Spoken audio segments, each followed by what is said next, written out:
morning, buenos dias, and welcome to the First Unitarian Universalist Church of San Antonio. Our weekly worship is where we connect, share information, and inspiration. My name is Maia Meneses, and I've been coming to this church since I was about 2 years old. I spent my Sundays participating in religious education and singing in the children's choir, and my summers were spent at U-Bar-U, first as a camper and then as a junior counselor. I've been away at college for a while, but I'm glad to be back and here with you all today.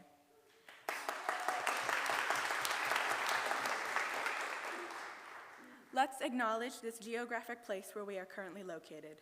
Yanaguana, the home and traditional lands of the Cahueltican people, the original and indigenous stewards of this land to which we all belong, now called San Antonio, Bexar County, and Texas. At our church, we strive to enact a universal love that binds us all in mutual care and affection, especially in our work for justice and for our planet. Our faith is all-inclusive, and all means all. If you are new to us or visiting for the first time today, we welcome you to fill out a visitor's card. We'd like to get to know you and follow up with you. Wherever you are on your faith journey, you are welcome here.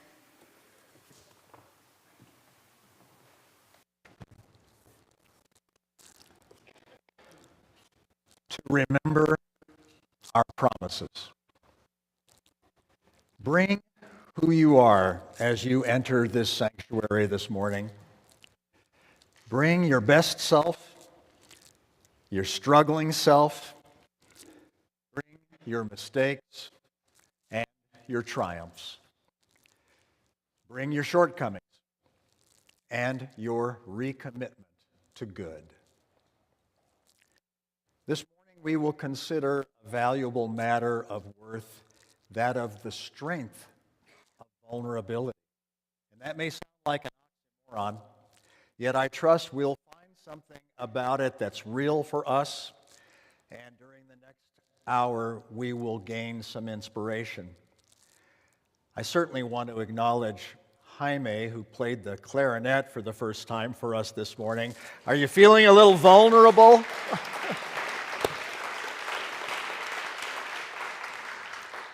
And of course, I want to acknowledge Maia, Nicole and Ron's wonderful daughter, who is at Texas State, and it's just so great to have you up here with us.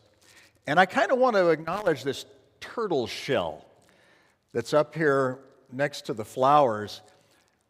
Last week, Reverend Nell and I went on a minister's retreat, and we were by some swamps in Louisiana, and I was walking along thinking about a story that Bridget said she would share with us today about the turtle and the octopus, about vulnerability. And well, I found this turtle shell looking up at me, so I brought it here for us all to recognize. You know, it's the way that the turtle protects itself. How many of us live in shells as well? Yeah. Well, let's not stay in our shells, because I invite you now to reach out to a neighbor you know or don't know and greet each other. Hello.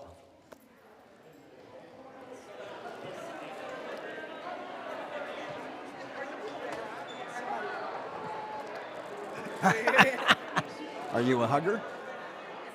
All right.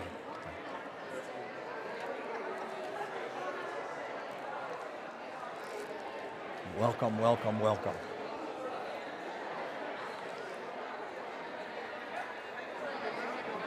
Good to see you, sister. Mm-hmm.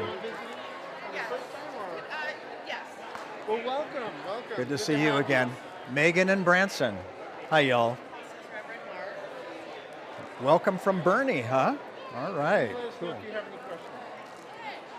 Good morning. How are you doing? I'm good. Good to see you. Thanks for being here.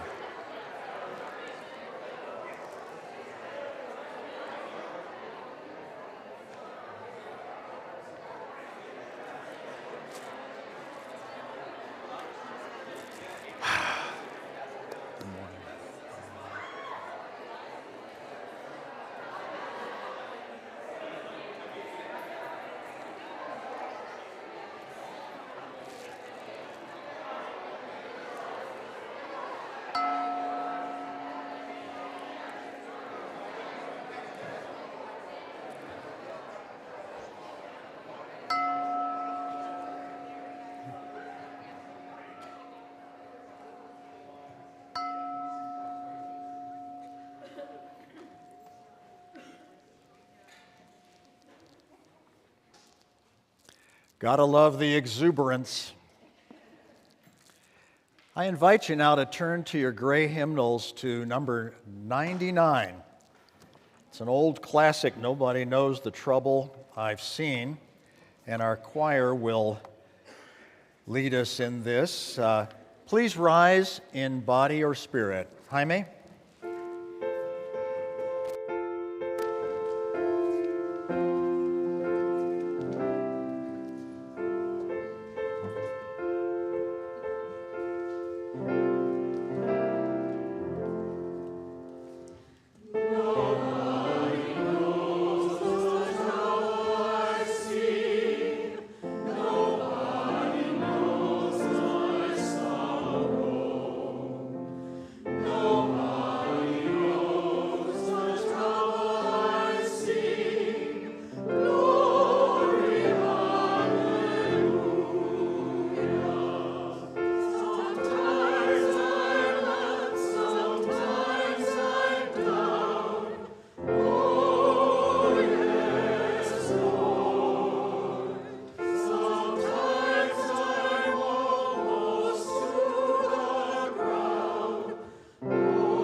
Thank you. Please be seated. This is March, and it is our Stewardship Month. We launched it last week, and we're going to continue it in little bits and pieces every Sunday throughout the month. I'd like to invite Polly Noel to come forward for a stewardship moment. Oh, I guess I didn't do the chalice lighting yet. That's good. Great. Maia, would you come forward and read the words? And I'll try not to burn myself over here. Today's chalice lighting is by Reverend Telos Whitfield. With the kindling of our flame, we recognize the fragility of life and our own vulnerability. As we navigate challenges that always seem to come, may this light remind us of the strength we possess as individuals and collectively as a community, to lean into and respond, finding our way together. Thank you, Maia. That chalice lighting pretty much encapsulates the theme of our service today, the strength of vulnerability. Now, Polly, surprise, you get to come up. Stewardship moment, and a very important thing. Morning. I first joined a Unitarian Universalist church in Baton Rouge in the late 1980s. As a graduate student living on $10,000 a year, I pledged $10 a month or $120 a year when I first joined. Thinking back, I could probably have pledged more, but I'm glad I pledged something back then. Just as I couldn't listen to NPR without pledging, I could never attend a church without financially supporting it. Neither NPR nor churches can survive without member donations. But I want Unitarian Universalism in general, and this church in particular, to not just survive, but to thrive. What I have received in return from Unitarian Universalism is far greater in value than any amount of money that I have ever given. I met my husband Jim at the UU Church in Baton Rouge. We raised our daughter Olivia here at First UU San Antonio. UUism has protected our sanity and been a source of inspiration. And there are so many wonderful people that we have connected with at First UU San Antonio since joining in 1993. As our incomes have increased over the years, Jim and I have increased our giving to First UU San Antonio. Our annual pledge now represents about 5% of our combined incomes. We plan to continue doing this for as long as we can, to give back a little in gratitude for so much that we have gained from our membership. We're hopeful that First UU will continue to be a beacon for liberal religion in San Antonio for future generations. I would love for my cremated remains to be interred someday in the columbarium that is tentatively planned for the First UU campus as part of the capital campaign, so it can continue to benefit us even after we die.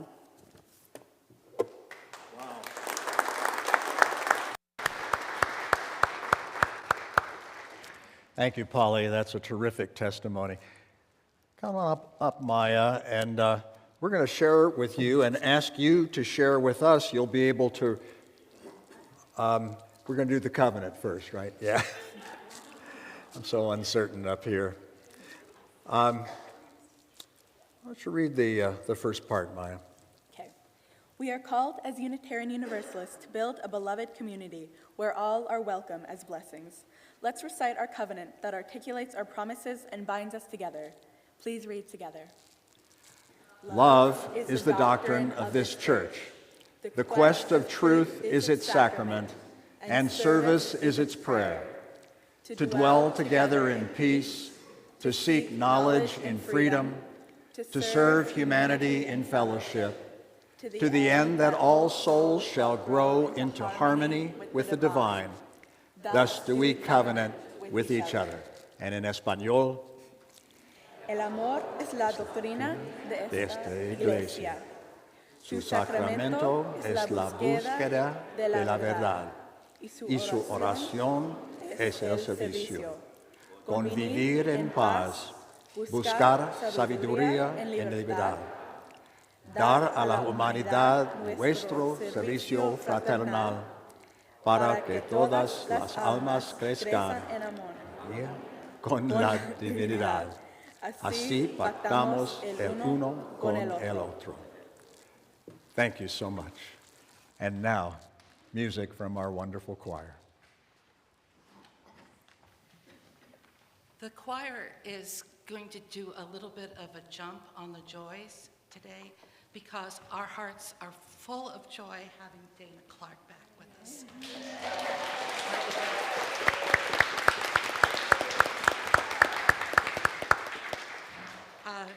Okay, today we're going to sing a song in Spanish, and the lyrics come from Matthew 18, verses 19 through 20, and a rough translation, where 2 or 3 are gathered in my name, there will I be also. Wow, cool. All right.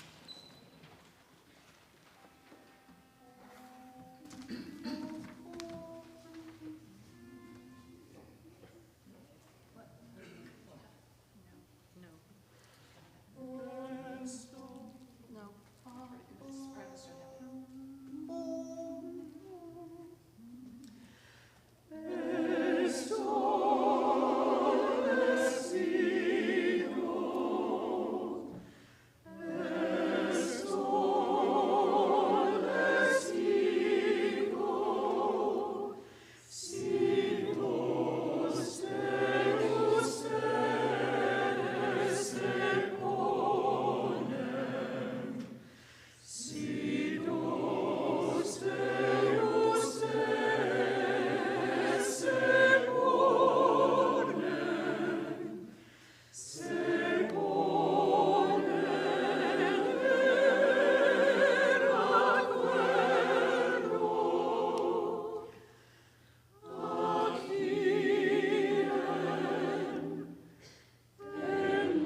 Oh, my goddess. Thank you so much. It's time to share our joys and sorrows. I don't know if those of you who've just witnessed this wonderful music are feeling as I am, but there are plenty of things bubbling up inside right now, so I want to invite us all to remember them, to reflect them, to welcome them in the context of this safe and sacred community where we are connected. This is a spiritual community where we come to life, a sharing community that amplifies our joys, and a caring community that's here to witness our sorrows and hold us in compassion.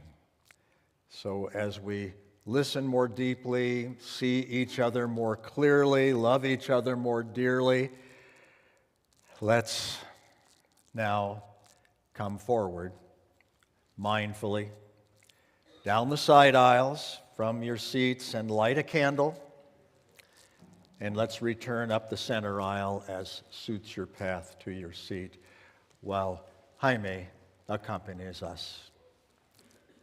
Thank you.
Our community book of joys and sorrows mentions the great joy for the marriage of Tavis McGeehan and Sarah Fry.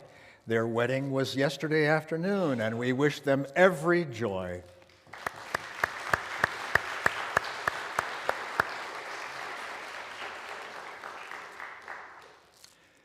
Carolyn Skrabacz is receiving chemotherapy and is recovering at home. Please hold her in your hearts and minds. She welcomes cards.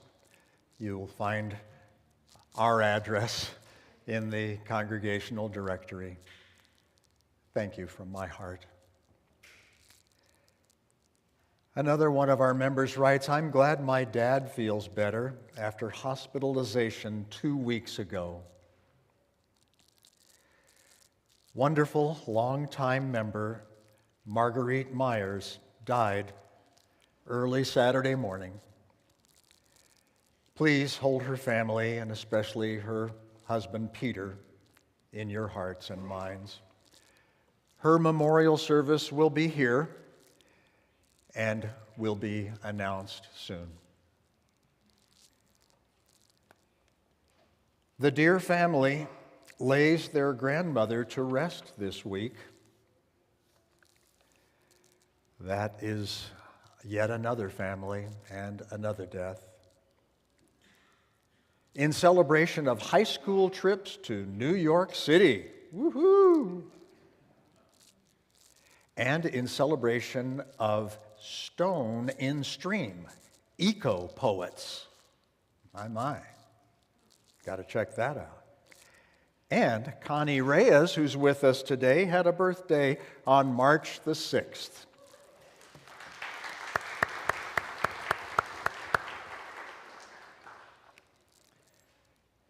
For all our joys and sorrows and concerns, may we feel empathy and compassion. And may the caring of this community offer a space of deep kindness, loving, and just action. I'd like to share from you these words from the Reverend Joan Johnson Lewis. May we have the courage to open our souls to the pleasures and the wounds of life. May we have the strength to be open and honest with ourselves and others, especially when it's difficult. And may we have the wisdom to understand that when we travel through the mists of uncertainty, openness, and vulnerability, these things will make it more possible to find the way through that mist. And to be open and vulnerable is to be truly alive.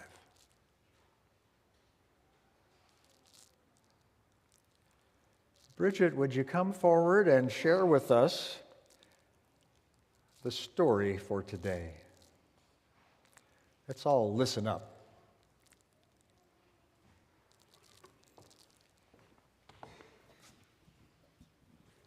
Any kids who'd like to come up, or anyone else who'd like to come and get a better look at this turtle shell, you can come on up and sit down up here with me.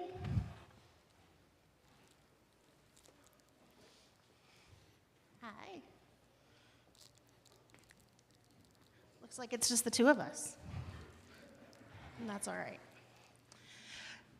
So today what I wanted to talk about are turtles and octopuses. Do you like turtles? Do you like octopuses? How about you? Do you like octopuses?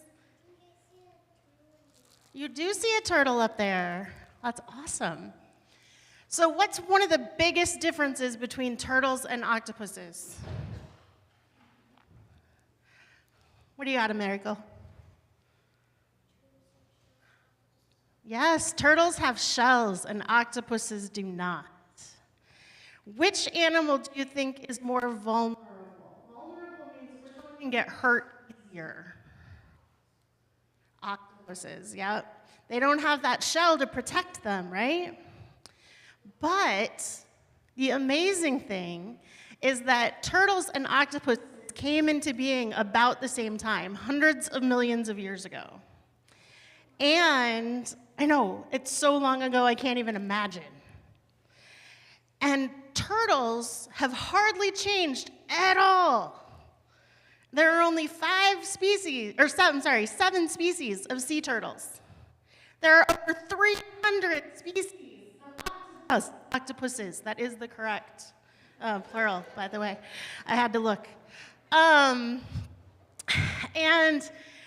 octopuses have changed so much. Do you guys know how many brains an octopus has? 9. It has 9 brains. 1 in the main part, and then there's 1 close to each tentacle. And they can all work separately.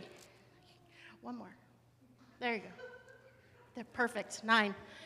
And so they can be like opening up a shell to eat something with 1 tentacle and looking out for predators with their other brain and doing knitting or something over here. I don't know. But they have 9 brains that can all work separately. So they can do a lot of things at one time. I kind of am jealous. And they have 3 hearts. 3 hearts. Nope, turtles don't. Turtles have 1 brain, 1 heart. So, and octopuses can do all sorts of other really cool things. I learned so much this week. They can take one of their tentacles and just like let it go. And it can crawl over there by itself to distract predators, to protect the rest of the octopus. And then they just regrow it. And it's just as strong as it was before. They can change their color and texture in a million different ways in just seconds to blend in with where they're at. They have evolved more than almost any other creature on our planet. They can open jars and bottles, even baby-proofed ones that I can't even open sometimes. I know, right? And the reason that they've evolved so far is because they've had to change because they were vulnerable. They couldn't just crawl into their shell and hide. If we crawl into our shells and hide, we don't have to make mistakes. We just hide. And right now, sea turtles are one of the most endangered species on the planet because they haven't evolved and changed. So if we as people want to evolve and change, we should learn our lessons from the octopus and take time to be vulnerable and make mistakes and grow from those mistakes. So that's our lesson today about the turtle and the octopus. So if the kids would like to go out to the playground, you can follow me out there. Otherwise, you can stay here with your parents for the rest of the service. Thank you.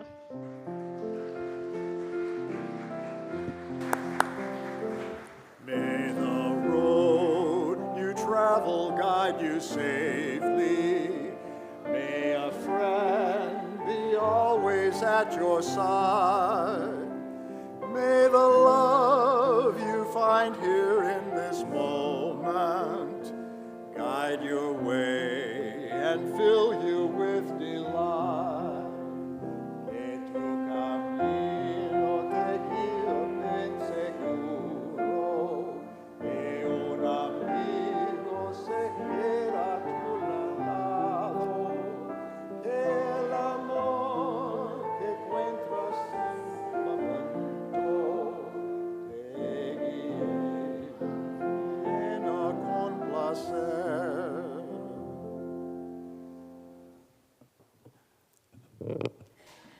Well, let's hear it for 1 brain and 1 heart, huh?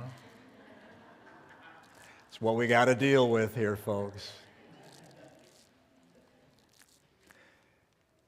It's time for our invitation to generosity. At our church, we have many opportunities to serve as a beacon of hope and love and justice. And each week we take an offering.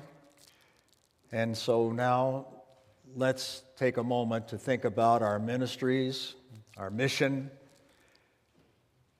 For those viewing online, we invite you to make a contribution on our website or at the link on the chat stream. And for us here in the sanctuary, You may contribute in the baskets being brought forward now, thank you, and passed by our ushers. Jaime, would you like to say a few words? Hello, everybody. If this is your first time here, I'm usually at the piano. If this is not your first time here, I'm still usually at the piano. So this is the first time I played this instrument, clarinet, in public. It was gifted to me about 10 years ago. I didn't dabble with it really till about 4 years ago, and then I really had a lot of time on my hands to practice it about 3 years ago. And I was starting as assistant band director at my old school and was having to model clarinet. We got locked down over spring break. Our head director, instruments were all at the school. I had this at home. So I was modeling for the 6th grade students who were just starting on Zoom. So it was good. I was starting right at the beginning with everybody. And really enjoyed practicing it. And I wasn't entirely sure the theme for today, but it's very, it's very convenient. So I'm happy to be practicing and playing it. Thank you for your grace, for your ears. I'm really loving it. I appreciate it. Thank you.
Thank you, Jaime and Susan. That is not an easy instrument to play. And you make it look easy. We bless these gifts, and we bless the givers. May it be so.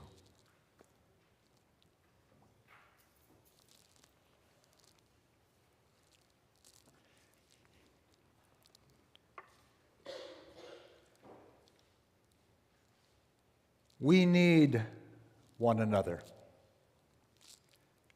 when we mourn and would be comforted, when we are in trouble and afraid, when we're in despair or in temptation and need to be recalled to our best selves again. We need one another when we would accomplish some great purpose and cannot do it alone. In the hour of our successes, when we look for someone to share our triumphs, and in the hour of our defeat, when with encouragement we might endure and stand again. We need one another when we come to die and would have gentle hands prepare us for the journey.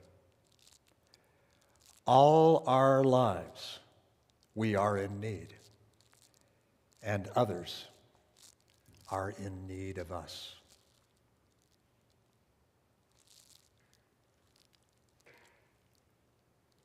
To paraphrase contemporary writer Thomas More, the strength of vulnerability prepares us to be wounded healers. And this profound role in life doesn't depend on facts and reason. This experience of one's wounds gives character and color and capacity. And only after learning from it experientially, or maybe it's even an unlearning of old ways, is one free to make a real contribution to the healing of others, our planet, and to life itself. I often point out how vital it is that we affirm and promote the inherent worth and dignity of every person. After all, don't we claim this place to be where all means all? And there's some significant history to this. You see, in the early 1800s, in contrast to the prevailing Calvinist views negating any effort a person could make toward their own betterment, much less their own salvation, Unitarians asserted that the potential was there for the goodness of humankind, and it was inherent in each person, yet it had to be developed. It wasn't automatic. And we've all observed how human nature can and does sometimes take a problematic path. Yet this indwelling of a better human nature, a divine spark, if you will, is at the root of our living and changing tradition. I've been calling Unitarian Universalist and its tradition a living tradition for many years. Well, now I'm calling it a living and changing tradition, because as we heard in our story today, this evolution, these octopuses, have evolved so remarkably, and they have changed a lot. And so does you. And today I'd like to apply some of these lessons to the value of vulnerability. Now, inherent worth and dignity means that you are lovable and a part of something special. And this may be one of the greatest lessons that we can teach ourselves. When you get to a place where you understand that you are loved and part of a human family, that your worthiness is your birthright and not something you have to earn, then you can have a sense that anything is possible. And in other words, your worthiness is not negotiable. Maybe your success, where you live, or your income are negotiable. They depend on your efforts, but not your inherent worth and dignity. Now, thankfully, our living and changing tradition teaches us that we can make efforts for betterment that are not totally dependent on being or not being one of God's elect. Your worthiness of love, your dignity, and your sense of belonging are inherent. In other words, your worth doesn't have to be earned. And when you know that, then ironically, so many other things can just take care of themselves. Now, most of us know it's still not easy. We are human. We suffer human conditions. Nonetheless, because of our UU theology, our view of who and how and what we are, with that, it's possible to have a more graceful and easeful life. And this has something to do with our vulnerability. Now, it takes real intention and practice to become what I call a wounded healer, which is how I've learned to describe my experience of vulnerability. You see, there's a lot of trauma that results from woundedness. Have you observed someone that leads with a story or a fixed notion of their identity that seems unchangeable? I met someone recently whose multiple concerns, as real as they are, came out immediately in our first encounter. And although we were only in relationship for a week, I kind of get the sense that we never moved beyond the limits that got set in that first meeting. It didn't seem like there was much room to grow or change because the story was so embodied and fixed, it seemed like it wasn't going to go anywhere. But I know this to be different. This way of being fixed is a woundedness that can prevent relationship, and it can break relationships. And I believe that relationships are at the core of our community. And it is in and through our relationships that we develop our capacities to trust, to make connections, to live in mutuality, to grow, and to change. And of course, I didn't have more than a week with this person, and I'm confident that in the long run, we would have found ways to perceive each other in less fixed ways and more changing ways and more transforming ways. At least that's the attitude I want to bring to life about myself and others. Yeah, my perception of this person didn't change much during that week we were together, and I can see how it is that understanding and patience and compassion and persistence need to be generously applied to any wounded relationship in order to coax it into healing. And I think these are key qualities of our living and changing tradition of Unitarian Universalism. Without trust and connection and mutuality, it's difficult to grow and change. Trust and connection and mutuality teach us to become resilient. And without resilience, we will be even more vulnerable to more woundedness and additional trauma. Now, here's a suggestion of a personal practice from the Reverend Dr. Denise Graves, whose ministry is all about finding ways to support her own healing and trauma that has resulted in order not to spread that experience to others. And she regularly says to herself, "Disentangle me from the trauma that I still carry from that time. Fill me with that which is loving and good, so that I do not fill the emptied space with more harm.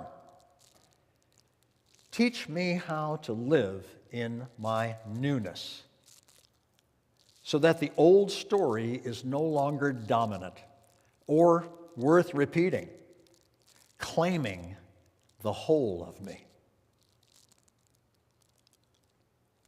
Now, I would like to invite any of you for whom these words resonate, and if you are in some way willing to repeat them after me, I'm going to say them each line by line. And if you're willing, respond to that line by saying them yourself, so that they can be uttered with your own mouth and heard with your own ears and heart. Disentangle me from the trauma. Disentangle me from the trauma that I still carry from that time. That I still carry from that time. Fill me with that which is loving and good. Fill me with that which is loving and good, so that I do not fill the emptied space with more harm. So that I do not fill the emptied space with more harm. Teach me how to live in my newness. Teach me how to live in my newness, so that the old story is no longer dominant or worth repeating. So that the old story is no longer dominant or worth repeating. Claiming the whole of me. Claiming the whole of me. Thank you. To illustrate this contrast between partial and whole, I'll share this story from poet and teacher Mark Nepo. He's written a book called The Book of Awakening. Once, an unhappy young apprentice came to an old master and told the master that they were deeply sad and asked for a solution. The old master instructed the unhappy young apprentice to put a handful of salt in a glass of water and to drink it. Then he asked, "How does that taste?" "Terrible," spat the young apprentice. The master nodded and asked the young apprentice to take another handful of salt and throw it in a lake. And the two walked in silence around the banks of the lake, where the apprentice then reached in and swirled that handful of salt into the lake. And the old master said, "Now, drink the lake." Well, the apprentice took some of what looked like some clean water in the hands and drank from it, and the old master asked, "Now, how does that taste?" "Pretty good," said the apprentice. The master then asked, "Do you taste the salt?" And the apprentice smiled and said, "No." And the master sat beside the troubled apprentice and took the hands and said, "The pain of life is like pure salt, no more, no less. And the amount of pain in life remains the same. But the amount we taste depends on the container we put it in. So when you're in pain, the wisest thing to do is enlarge your sense of things. Enlarge yourself. Stop being a glass and become a lake." That speaks to the whole of things. And operating from a small and limited view of yourself can hinder your healing and growth that would benefit not only you, but others. You see, Mark Nepo survived a deadly and rare cancer and learned so much about healing and sharing that his life became a testament to the qualities of a wounded healer. Now, raising children and youth who are hopeful and have the courage to be vulnerable means, as parents, to step back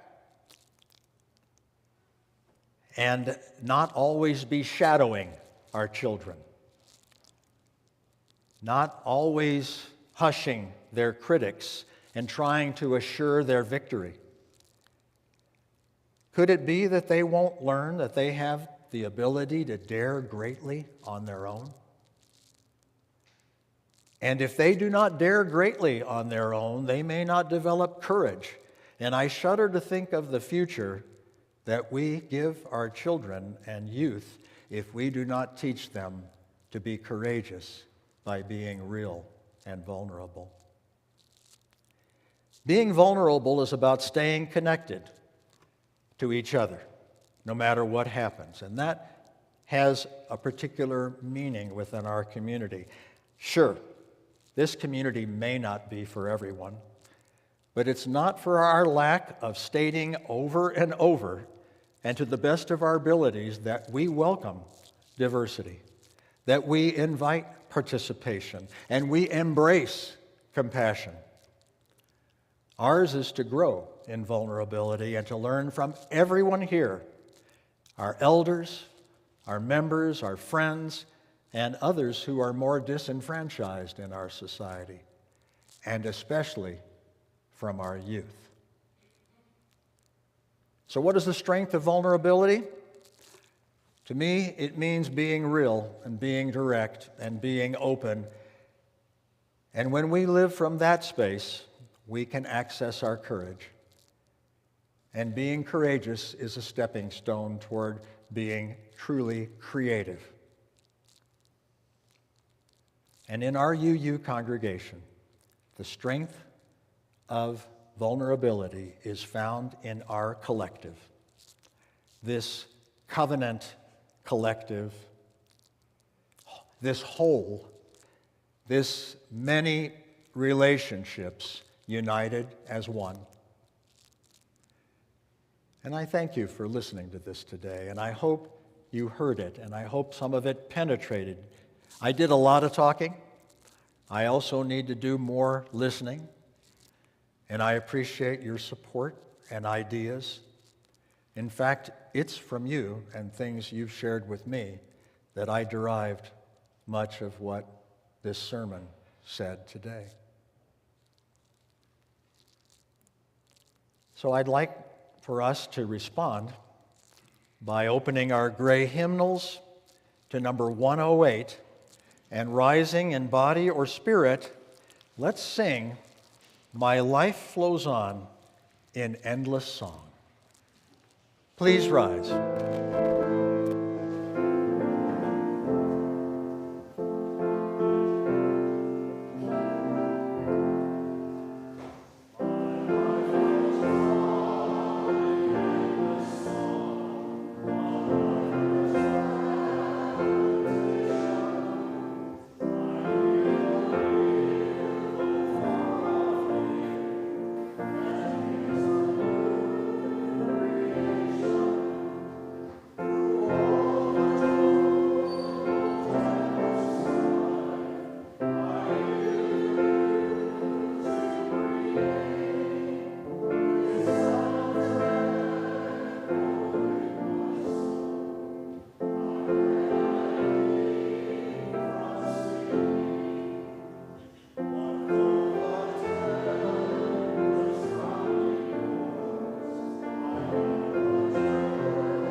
Beautiful, well sung. Please be seated.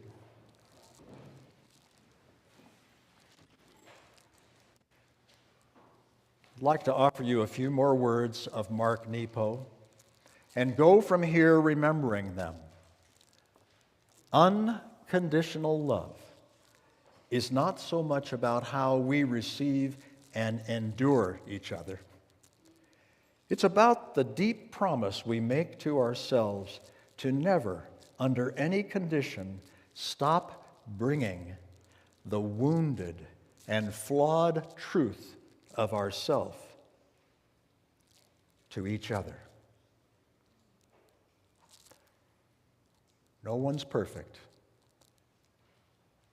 even though we try. Let's remember to bring the truth of ourselves to each other. And let's go forth in connection and trust as the honest vulnerability that is our strength. May it be so. And here's our vulnerable clarinetist. Get us out of here.